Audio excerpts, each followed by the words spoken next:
Good morning to everybody joining in from New York. Good afternoon to those of you from England, and good evening to those of you joining us from India and the rest of Asia. My name is Abrar bin Tohid. I'm your host for today and a KIS alumnus of class 2020. Joining us today is Miss Chiki Sarkar. In 2016, Miss Chiki left her job as publisher at Penguin Random House and started her own company known as Juggernaut Books India. But Juggernaut isn't just any publishing house. It is also an e-reader that is revolutionizing what it means to be a reader and a writer in today's day and age. With a wide selection of titles written by both celebrity and budding writers, Juggernaut has garnered a 1.5 million readership in India, along with achieving other milestones that set it apart from publishing houses of the same caliber. And today we get to learn about Miss Chiki's life in Kodi, her journey with Juggernaut, and what lies ahead for herself and her company. Miss Chiki, it is a pleasure to have you with us today. So since we're talking about publishing and books, I want to know, growing up, what were the kind of books you read? How did they impact you? Thank you. I'm so happy to be here. Firstly, growing up, I read everything. I had, I didn't see a lot of my dad growing up. He ran a newspaper. He wouldn't have come home before 9 p.m. most days, or 11, 9, 10. He went to bed late. He woke up late by the time I was at school. What I had was his immense collection of books all around me. And so, I was very lucky. He had a really substantial library. And the library was totally eclectic. So there was T.S. Eliot's essays on hand, and there was Playboy magazines from the 60s and first editions of DC Superman comics, Arthur C. Clarke's science fiction books, and it was just totally wide. And the one thing it was the greatest reading education you could have had as a kid, because I read sort of without this barrier between high reading and low reading, and what's sophisticated reading and what's trashy reading, and I just read everything, including, I have to say, those Playboy magazines. I was just totally shocked that my father had naked girls in the library. Right? I really read a lot. And in fact, I remember the Kodi library. It's a beautiful library, and I spent a lot of time there, and I spent a lot of time not just reading there, but meeting potential love interests there. And there were always, I was thinking about our interview, and I want to say one of my some memories of Kodi, which I completely forgot, is that in Kodi, I discovered this romance writer called Joanna Lindsay. She's this American trashy romance, and for some reason, these books are available in the Kodi library. And there were sex scenes in those books, so they were the most common bits. I don't know if this rings a bell. So you when you got those books, the book turned to the sex parts, because that's what everyone read. But it's one of my memories. I was just obsessed by her in my Kodi years. I have very, very warm memories of sitting between the bookshelves and picking up Joanna Lindsay and meeting friends there, and flirting with boys there. So, what point in your life did you realize that publishing was your future? So, even from my time at Kodi, I was particularly good at humanities. So I was good at English and history. And so I was always this, and I ran the school paper. I directed a school play. So I was on that sort of humanities, call it artsy side. And while publishing wasn't necessarily the one chosen path, I knew I was going to be in that world. So, I think anyone who knew me at that time, from my teachers to my friends and my classmates, no one would be especially surprised that I'm a publisher. It wasn't a big career shift. And the reason in the end it was publishing and not say those other things is because, I went to university in England, and when I finished, I was just very anxious to stay back in England. I had an Indian passport. And as you know, many of you know, this sort of passport and staying back after university is a very fraught thing. You try and get any good job you can. And I applied to newspaper jobs, and because at college I ran a couple of radio shows in the student radio station. And I applied for publishing, and publishing was what I got. I didn't get the journalism job. So, often it's a common, so I ended up publishing as a combination of, there was an interest in that world, but alongside it, it was the only job I got, right? And so I took it. So So you left a nice corner of his job, and then you were like, okay, I'm gonna start my own company. What inspired you to do that? Like, not many people want to take that risk. So how did it happen? How I did it think it start? was a range of things, right? I'd had a very good, a big year at work. I published a book called Accidental Prime Minister, which became, I don't know how many of you have heard about it. Of course, it was made into a film. It was a book written by Manmohan Singh, the then Prime Minister's sort of right-hand man, his ex-media advisor. And it came just as elections were starting, and Narendra Modi, who now, of course, is our Prime Minister, used that book through his campaign. So he actually would, take that book and talk about it at meetings. And so I don't think there's been a book that I published that has had that kind of political importance. And it sold 100,000 copies within its first year. It sells and sells and sells. And I thought, what is this? If that book had been published in America, which is, imagine if, I mean, in fact, there are tons of books now that are being published in America where there are lots of people who are close to the Trump government who are writing these exposes. Most recent, of course, is not someone in Trump's administration, but his niece. Yeah. Um, and these sort of tell-alls by people who are close to the president are becoming enormous hits, right?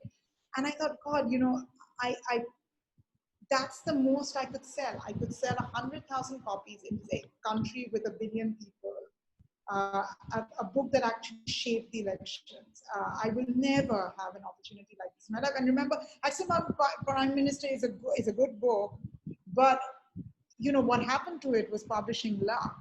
It wasn't. I wish I could say it was all about my genius or Penn's genius or any of it. We picked the right book and we gave it the right title and we gave it the right package, but in the end, when a book becomes a hit, it goes beyond all the hard work that you put into it.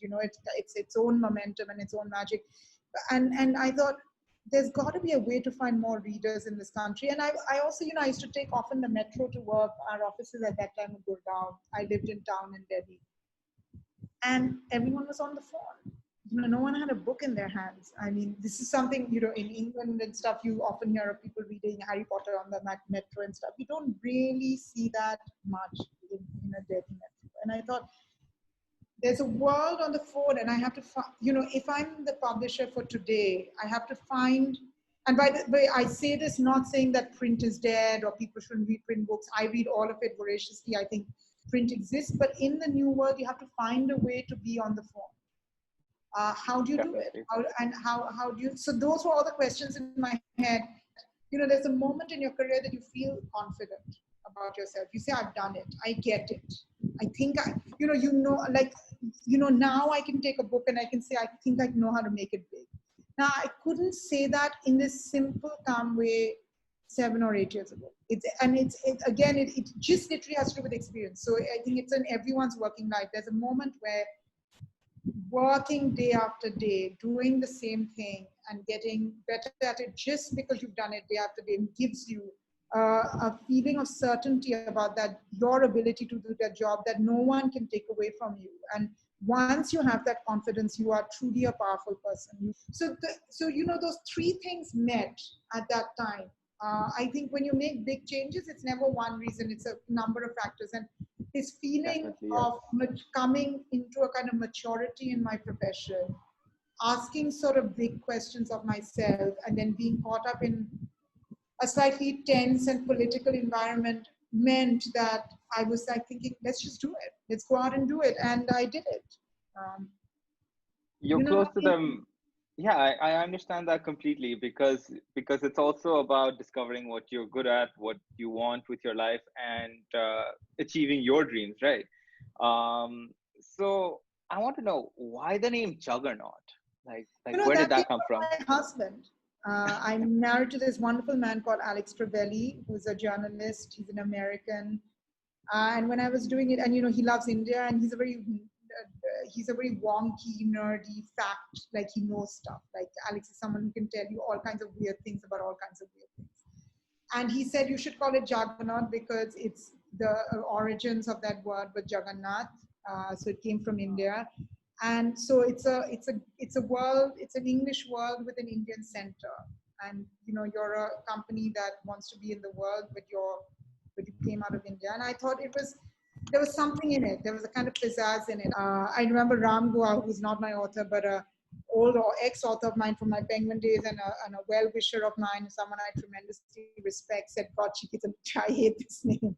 I remember Amitabh Ghosh sort of being sarcastic about this name, very gently with me. He's very polite, so he wouldn't say anything but polite, but he was just said, Chiki, really. What are some of your favorite milestones with Juggernaut? It's been around for 4 years now, 2016, it's 2020 now. So what are some favorite milestones? Oh God, I just still feel Juggernaut is such an uphill journey that I don't think of it in terms of milestones. This year has been a milestone. Um, uh, I find, every month we're trying to do something different. So because we always, like, in our own way, trying to push the envelope on a regular basis, I just don't have this moment where I say, wow, we did something amazing, or, something. I mean, one big milestone in our company, which is an obvious milestone, is that, we published our two writers called Abhijit Banerjee and Esther Duflo, who I've been working with really from their first book, and they won the Nobel Prize last year. Yes, I know them. And Juggernaut now publishes 2 Nobel Prizes in the space of 4 years. That was a big deal for us, big moment. So I think that was one big one. Launching the app. When Airtel, who's one of my investors, came on board and decided to back us, that was a big milestone for us. It changed the game for us. When we introduced payment plans, subscriptions on the app, and we now have a fairly high subscription number. We had about 40,000, I think, or 50,000 subscribers, the high number in India. That's really cool. That was big. I think when Ted asked me to come and talk about Juggernaut was a big milestone for me. I wasn't very good, but the fact that Ted had invited me, I was pregnant at the time as well with my second child. Oh, wow. I sort of, not very crazily pregnant, I could still travel. So, but that was very nice. That was a big, I think that was a big moment. Juggernaut has kind of embraced this idea that anyone can write because you have budding writers on your platform. You're giving a space for what we call Insta poets and Wattpad writers to find a wide audience. But most critics do not legitimize these forms of writing. So I'm curious to know, how do you view literature, and do you think that it's something that should be kept to the few? What are your views on that? So one is, by the way, so Juggernaut, the app, has a writing platform, and anyone can upload their stories, and that's what you're talking now. One thing to say is that there are other companies who've done it even way better than us. So the most famous is Wattpad, which is a global company headquartered in Canada. The famous film Kissing Booth, which is, I think, Netflix's biggest hit ever, is a story of Wattpad. And in India, there's a excellent platform called Pratilipi that does it in languages, which is 15 million or something. That crazy. Oh, wow. I mean, we're like they we are dwarfs next to them. So one is that this idea of allowing people to write exists. Juggernaut did not make this idea. We pretty much copied this idea from other players. How does writing happen, right? So you might want a 9-to-5 job, and then in the evenings write some stories. Okay, you feel like you don't know publishers or agents. All of that is very intimidating. You just want to put your stuff out there. Now imagine if you uploaded it on my app, and we read it, we gave you a contract, you found readers, we then commissioned you to write another story, right? So what I'm trying to say is that if on one end is a traditionally published writer who gets given a contract, whose book turns into a proper print book, is one kind of writer. The way to find those writers is many. I mean, how do we find those writers? They either come through agents, or they write directly to the company, or now there's a possibility that you can find your own writers through this platform, and then naturally you will find your own, a publisher will find you. It's the ideal case. So what I'm trying to say is that there isn't this thing about there is literature and then there's this platform, because they're actually part of a continuum of how do writers find readers and how do publishers find writers, right? Now, Okay. the second point you kind of imply is that writers who are writing in these platforms may be a little bit more pop or commercial or not very serious, and that the writers that publishers publish are serious. Now, this potentially is possibly true, that the person who's like some, if there's a guy who went to UEA or some such and he wants to be published in a New Yorker, Granta may not necessarily want to, who may not necessarily publish their books, their pieces in our platform, or indeed Wattpad or Pratilipi. But the thing is, when it comes to publishing, publishers publish all kinds of books, right? So, I mean, Yeah. forget it. I mean, I'll give you my example. So for us, what we're looking for is different books for different people, and how do we find these voices? And the writing platform then becomes a place to find these new voices.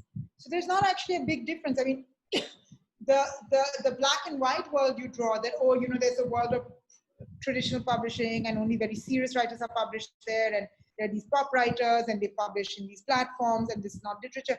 Well, even a traditional publisher will tell you that they don't just publish, literature with a capital L, they publish all kinds of things. The writing platform is just a way to find, for a publisher to find voices they haven't heard of, and for a writer to be heard in the simplest, most democratic way. Coming back to Juggernaut and coming back to business, actually. How do you think Juggernaut's been distinguished from one of its most, I'd say, one of its biggest competitors, which is Amazon's Kindle? How do you think you've distinguished from them? Well, firstly, I mean, we're not really competitors. Amazon Kindle is way bigger than us. I don't think it even notices us. So just to sort of put that in perspective, I think the difference is Amazon still, the way Amazon as a business, which is, by the way, an extraordinary business, defines itself as the greatest store in the world, right? So what does that mean?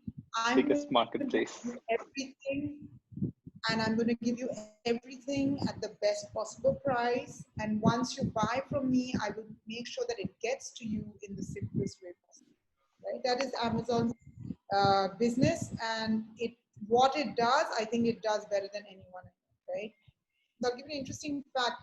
HarperCollins, who distribute us in India, said something kind of interesting to me about 2 weeks ago. They said, Amazon only accounts for 13% of their front list. Now, front list is the new books in a publisher's list. Backlist are the classics in a publisher's list that are bought perennially, right? So what that means is Amazon's very good at allowing you to buy books that you've already heard of and allowing you to buy what you already know you want. Mm-hmm. But what happens if you wanted to stumble onto something, if one book led you to another? So the way Juggernaut on the homepage is built around discovery mm-hmm. rather than that kind of purchase that Amazon is especially good at. So that's one major difference. Two, the homepage curation has more editorial sensibility. Three is that we allow that the range of books we sell are very wide. So they be often short books, which are 10 pages, to a proper book, which is 200 or 300 pages. So the homepage is refreshed every week, and there's a ton of material, books, stories that are very, very wide range of things. You might read a book that's serialized on the app. Currently, we're serializing a Indian Chinese thriller on the app. You might read a full book on the app, so you might read. We often take a big book and we break it up into standalone chapters in the app. So you might read 3 chapters in a book and not the full book on the app. And you might read the full book, right? And that kind of flexibility that you get on the app in the way of what you consume, how you consume it, is very, very distinctly different. As well is the style, the newsletter, in-app notifications, all of that is written from an editorial, a book lover's point of view rather than a seller's point of view. So Amazon will tell you the language of discounts and deals. We will often talk in a different language. So those are roughly the big differences. We'll get into a rapid fire round. So I'll give you a moment to just think about your time in Cody. So how this is going to work is I have 20 questions, but this is going to be really fast. Okay. We're gonna go through this really fast. I'll start off with something simple. I want 1 word to 1 sentence answers from you. Don't think too much. Okay, I'll start off with something simple and then get more into it. Name of your high school dorm. Oh my God. Oh my God, this is the first question. First question. Boyer. Lower Boyer, upper Boyer. Oh, which Boyer. One? Upper or lower? Upper Boyer. Okay. Upper Boyer. Okay. Dorm parent. What? Dorm parent. Who was your dorm parent? Jake. Okay. High school bestie. Shruti Guruswami. Go to outfit for a school day. Go to outfit? For a school day, yeah. Sweatshirt and jeans. Oh, perfect. Yes. What was your roommate's most intolerable habit?